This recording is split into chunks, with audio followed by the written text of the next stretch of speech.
Hello बच्चों, let's understand the question first. If the unit cell of mineral has cubic close packed CCP array of oxygen atom with m fraction of octahedral holes occupied by aluminium ions and n fraction of the tetrahedral holes occupied by the magnesium ion, m and n respectively are. देखिए question के अंदर क्या है, सबसे पहले जो oxygen atom है, देखिए क्या क्या चीजें हमारे पास में, जो ऑक्सीजन एटम है वो हमारे पास में CCP फॉर्म में है. CCP फॉर्म मतलब FCC फॉर्म, FCC फॉर्म मतलब number of atom per unit cell is equal to 4. पहली चीज तो ये है. अब दूसरी बात है, यहाँ पर ऑक्टाहेड्रल होल्स है, तो आपको पता होगा जब ऑक्टाहेड्रल वॉइड की बात करते हैं तो वो किसके इक्वल होता है, number of atom per unit cell के इक्वल होता है. ठीक है, number of atom per unit cell, और सेल किस एटम से मिलके बनी है, ऑक्सीजन से बनी है, इसका मतलब वो इक्वल टू हो जाएगा 4. और दूसरी एक और बात कर रहे हैं टेट्राहेड्रल वॉइड, तो टेट्राहेड्रल वॉइड होता है 2 इंटू जेड, यानी कि 2 इंटू जेड यानी कि 2 इंटू 4 इज इक्वल टू कितना हो गया 8. तो यहाँ 8 हो गया, यहाँ 4 हो गया, यहाँ 4 हो गया. पहली चीज तो ये समझ ली. ठीक है, ऑक्साइड आयन से तो O2 माइनस में होगा. ठीक, अब टेट्राहेड्रल वॉइड, ऑक्टाहेड्रल वॉइड में कौन ऑक्यूपाई कर रहा है, कौन ऑक्यूपाई है, एल्यूमिनियम 3+ आयन ऑक्यूपाई है. ठीक है, और इधर अगर हम बात करें टेट्राहेड्रल होल्स में कौन ऑक्यूपाई हो रहा है, Mg+2 आयंस हो रहा है. ठीक है, क्लियर है.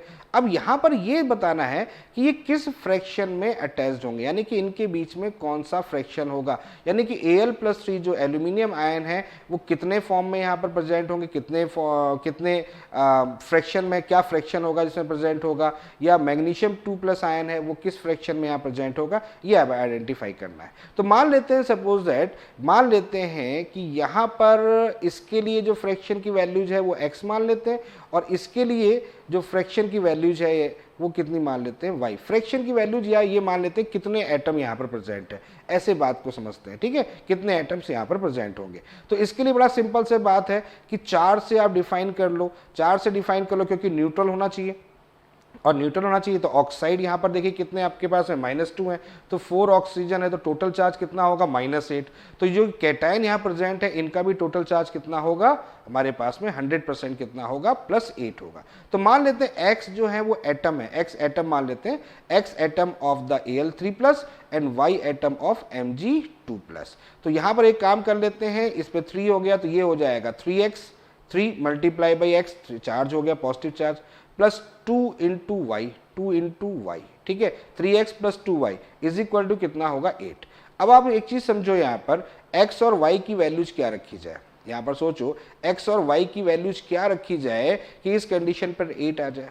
तो यहाँ से अगर देखें तो x की वैल्यूज हम कितनी रख दें, x की वैल्यूज अगर हम 2 रख दें, x की वैल्यूज 2 रख दें, और y की वैल्यूज कितनी रख दें, y की वैल्यूज अगर 1 रख दें, तो यहाँ पर 3 मल्टीप्लाई बाई 2 6 + 2 8, यानी कि इसका मतलब ये चीज हमको यहाँ पर समझ में आ गई है कि Al3+ जो आयंस होंगे वो हमारे पास में कितने होंगे, 2 होंगे, और Mg2+ आयन कितना होगा, वो हमारे पास में कितना होगा, 1 होगा. अब 2 और 1 होने के लिए क्या फ्रैक्शन होगा, या ये कह सकते हैं यहाँ ये 4 है, यहाँ ये 4 है, तो 4 का कितना परसेंटेज होगा, कितना परसेंटेज होगा, कितना फ्रैक्शन होगा, ये देखने वाली बात है. तो 4 है तो इसका मतलब 50%, यानी कि इसका 4 का ये 50%, 50% का मतलब कितना हो जाएगा, 50% का मतलब हो जाएगा आपके पास में 1/2. क्लियर हो गया, ये बात समझ में आ गई. दूसरी तरफ इधर चलना स्टार्ट कर दें, यानी Al+3 कहाँ हमारे पास प्रेजेंट है, Al+3 हमारे पास प्रेजेंट है ऑक्टाहेड्रल होल्स में. तो ऑक्टाहेड्रल होल्स के लिए 4 के लिए कितना यहाँ पर 2 है, तो इसका मतलब ये हो जाएगा 1/2. यहाँ दूसरी बात, यहाँ देख लो Mg2+ आयन है, तो Mg2+ आयन है, यहाँ वैल्यूज 1 है, यहाँ कितना था आपके पास में, यहाँ पर कितना है 8.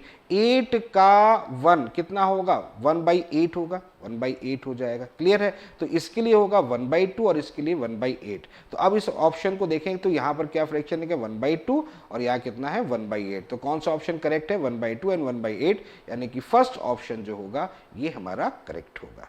तो I hope you understand the very well. Okay, thank you, best of luck.